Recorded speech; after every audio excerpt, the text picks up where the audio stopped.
স্বাগত গ্লোবাল টাইমে। বিশ্বের নানা প্রান্তের খবর নিয়ে আপনাদের সঙ্গে আছি আমি কাজী আশা। দেখছিলেন শিরোনামগুলো, এবার বিস্তারিত।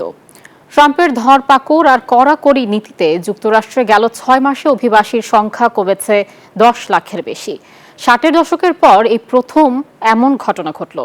ট্রাম্প প্রশাসনের কঠোর অভিবাসন নীতি যুক্তরাষ্ট্রের রেকর্ড সংখ্যক মানুষকে গ্রেফতার ও নির্বাসনের দিকে ঠেলে দিয়েছে বলে মনে করা হচ্ছে। এদিকে ইউরোপেও কমেছে অভিবাসীদের আশ্রয় আবেদন। ডোনাল্ড ট্রাম্প দ্বিতীয় মেয়াদে ক্ষমতা গ্রহণের পরে খড়গ নেমে আসে যুক্তরাষ্ট্রে থাকা নথিবিহীন অভিবাসীদের উপর।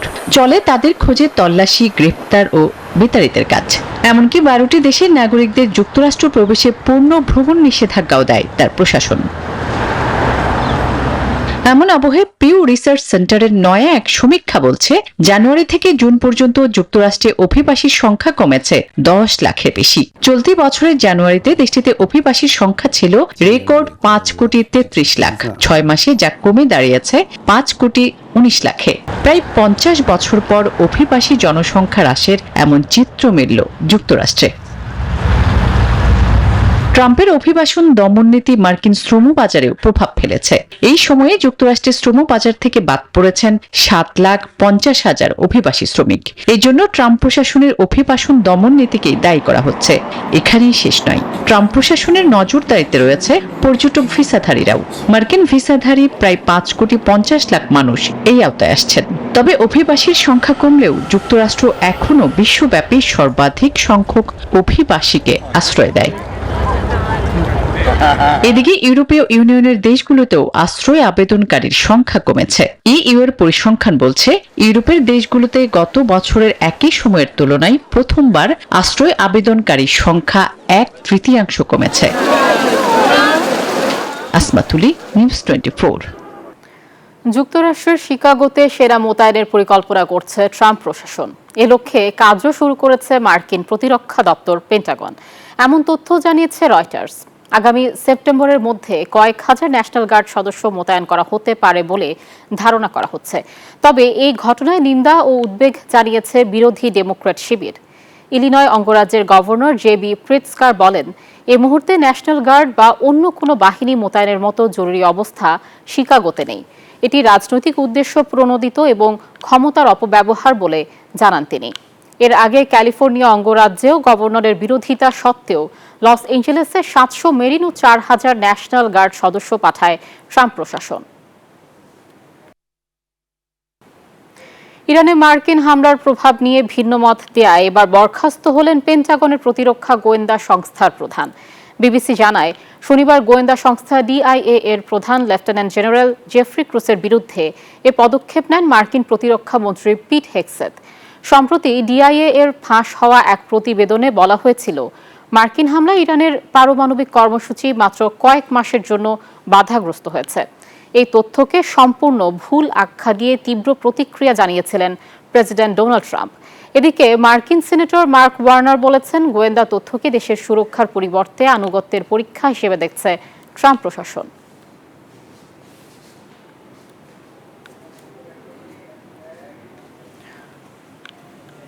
রাশিয়ার পশ্চিমাঞ্চলের কুরস্কের পারমাণবিক স্থাপনায় হামলার জন্য ইউক্রেনকে দায়ী করছে মস্কো। রয়টার্স জানায়, ইউক্রেনের স্বাধীনতা দিবসে রাশিয়ার এই অঞ্চলটিকে টার্গেট করেছে কিয়েভ। ইউক্রেনের অভিযোগ, ভ্লাদিমির পুতিনকে শান্তি আলোচনায় যুক্ত করতে রাশিয়ার অভ্যন্তরে লক্ষ্যবস্তুতে হামলা চালানো থেকে ইউক্রেনকে বিরত রেখেছে মার্কিন প্রতিরক্ষা দপ্তর পেন্টাগন। এদিকে পুতিন জেলেন্সকির সম্ভাব্য বৈঠকের বিষয়ে নাকচ করেছে মস্কো। এই পরিস্থিতিতে যুদ্ধ বন্ধে গ্লোবাল সাউথের দেশগুলিকে রাশিয়ার উপর চাপ দেওয়ার জন্য আহ্বান জানিয়েছেন জেলেন্সকি।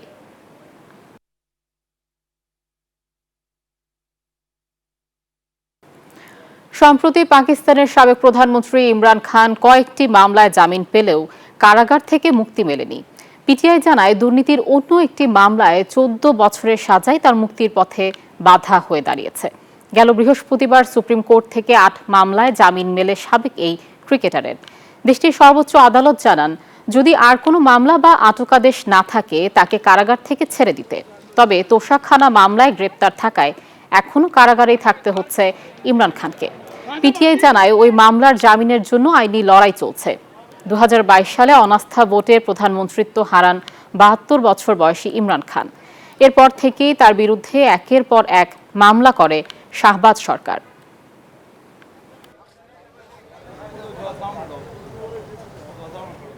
নিউজ 24 গ্লোবাল টাইমে নিচ্ছে একটা বিরতি, সাথেই থাকুন। আবারও স্বাগত, দেখছেন গ্লোবাল টাইম। যুক্তরাষ্ট্রের বিখ্যাত চিপ কোম্পানি ইন্টেলের 10% শেয়ার কিনে নিচ্ছে মার্কিন সরকার। এর জন্য প্রায় $900 কোটি বিনিয়োগ করবে ওয়াশিংটন। হোয়াইট হাউস জানিয়েছে এই অর্থ চিপস অ্যাক্ট নামের একটি বিশেষ ফান্ড থেকে আসবে। এর মূল লক্ষ্য হলো যুক্তরাষ্ট্রে যেন আরও বেশি চিপ তৈরি হয় এবং প্রযুক্তিতে দেশটি আরও শক্তিশালী হয়ে ওঠে। তবে কিছুদিন আগে মার্কিন প্রেসিডেন্ট ডোনাল্ড ট্রাম্প চীনের সঙ্গে যোগাযোগের অভিযোগে ইন্টেলের প্রধানের পদত্যাগ দাবি করেছিলেন। তা সত্ত্বেও এই নতুন চুক্তিকে স্বাগত জানিয়েছেন ইন্টেলের প্রধান।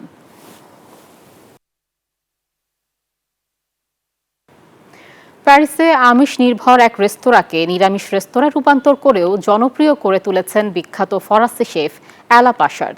স্থানীয় বাগান থেকে সংগ্রহ করা সবজি ও প্রাকৃতিক মধু দিয়েই তিনি চালাচ্ছেন নতুন রেস্তোরাঁ। গ্রাহকরা বলছেন, শুধু স্বাদ কিংবা স্বাস্থ্যকর খাবার নয়, এর মূল আকর্ষণ পরিবেশন রীতি। 1986 সালে 68 বছর বয়সী আলা পারসাদ প্রতিষ্ঠা করেন প্যারিসের বিখ্যাত 3 তারকা রেস্তোরাঁ আরপেজ। শুরুর দিকে তিনি রোস্ট করা মুরগি ও মাংস রান্নায় খ্যাতি অর্জন করেন। বিশেষ করে ঘরে রান্না করা পুলে ও পোয়া ছিল তার সিগনেচার ডিশ। তবে 2000 সালের শুরুর দিকে তিনি লাল মাংস বাদ দিয়ে ধীরে ধীরে মনোযোগী হন সবজি কেন্দ্রিক রান্নায়। সম্প্রতি মেনু থেকে প্রায় সব প্রাণীজ উপাদান বাদ দিয়েছেন। তার পেতলোয়ার ও নরম্যান্ডি অঞ্চলের বাগানই এখন রান্নাঘরের প্রাণ, যেখান থেকে প্রতিদিন সকালে আসা তাজা সবজি এবং নিজেদের মৌচাকের সংগৃহীত মধু রাখা হয়েছে তালিকায়। আমি চাই রান্নাকে এমন এক শিল্পে রূপ দিতে যেখানে অনুপ্রেরণা মিলবে চিত্রকলা ও সেলাইয়ের মতো অলংকার শিল্প থেকে, আর প্রতিটি পদে থাকবে কল্পনা ও কবিতার ছোঁয়া। পারসাদের এই ভিন্নধর্মী রান্নায় মুগ্ধ গ্রাহকরাও। অসাধারণ স্বাদের খোঁজেই সবসময় জোর দেন পারসাদ। প্রাণীজ খাবারের সঙ্গে তার অতীত সাফল্য স্মৃতিতে অমলিন হলেও আজ তিনি এক ভিন্ন শেফ, যিনি ঋতুর সঙ্গে খেলেন, প্রকৃতির সাথে কথা বলেন আর প্রতিটি প্লেটে রং তোলেন শিল্পীর মতো। Desk report, news 24। মিশরের আলেকজান্দ্রিয়া শহরের উপকূলে পানির নিচ থেকে উদ্ধার করা হয়েছে বহু প্রাচীন প্রত্নবস্তু। টলেমাইক থেকে রোমান বিভিন্ন আমলের এসব নিদর্শন ইঙ্গিত দিচ্ছে এক নতুন ইতিহাসের। বিশেষজ্ঞরা বলছেন, এখানে একসময় ভবন, মন্দির এবং জলাধার সহ একটি পুরো শহরই ছিল।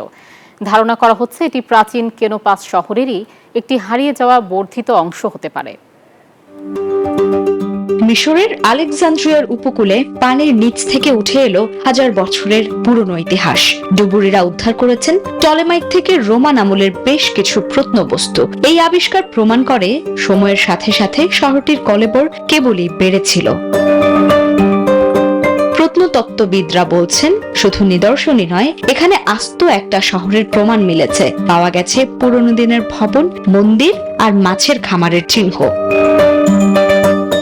ধারণা করা হচ্ছে এটি বিখ্যাত বন্দর নগরী কেনোপাসেরই কোনো হারিয়ে যাওয়া অংশ, যা বদলে দিতে পারে মিশরের ইতিহাসের অনেক জানা অধ্যায়। Desk report, news 24। এই ছিল আজকের গ্লোবাল টাইমের আয়োজন। এতক্ষণ সাথে থাকার জন্য ধন্যবাদ।